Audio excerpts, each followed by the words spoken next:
Ulama genasih Rabbi, ulama warih di Nabi, ulama labang nanggro betapa tobek tahina. Ulama genasih Rabbi, ulama warih di Nabi, ulama labang nanggro betapa tobek tahina. Berkat hudib dalam dunia nyogan tatim, dengar haba ulama hudib terarah na tujuan membahagia. Berkat hudib dalam dunia nyogan tatim,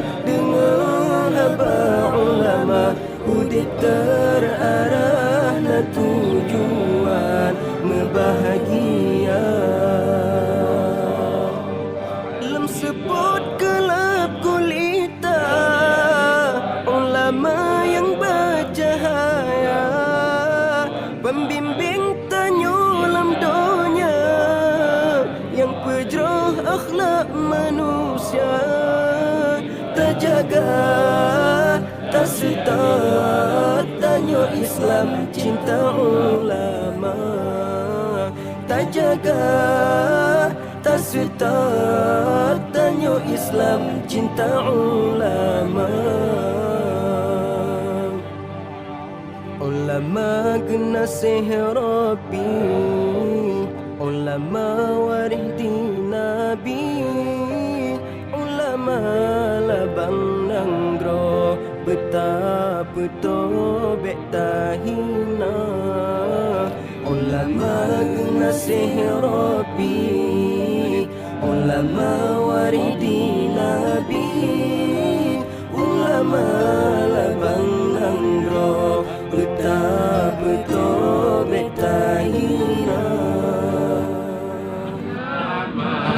Alan Nabi Sayyidina Muhammadin wa alihi wa sahbihi ajma'ina. Sallallahu wa sallama ala Nabi Sayyidina Muhammadin wa alihi wa sahbihi ajma'in.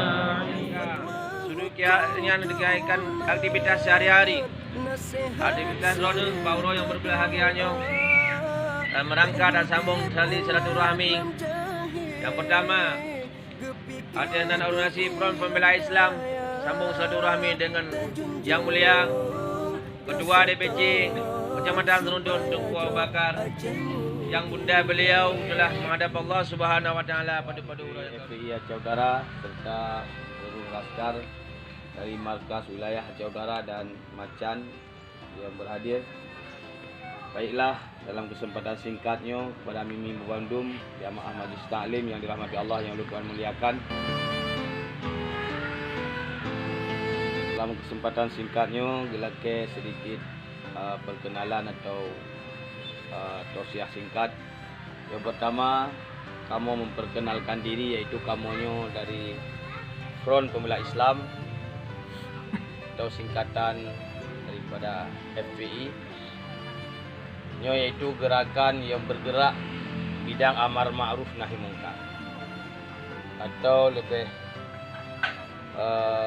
mi dan ayah kalian di media-media. FPI-nya dipimpin oleh imam besar kita, yaitu Habib Rizik Syihab.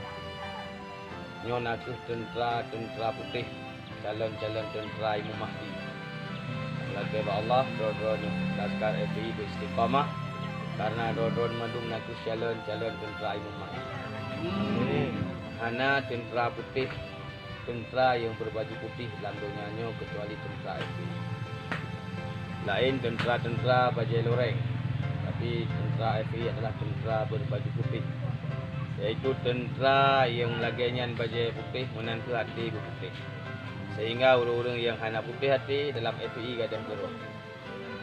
Jadi dalam FPI-nya disaring dengan Allah, orang-orang ikhlas. Orang-orang hana ikhlas gadah gerok. Mi dan ayah Bandung, maka Mak Maklun mohon dukungan dan doa agar FPI-nya beristiqamah, laskar-laskar dalam FPI beristiqamah dan FPI diberi pertolongan oleh Allah dalam menegakkan kebenaran dan menghancurkan kebatilan.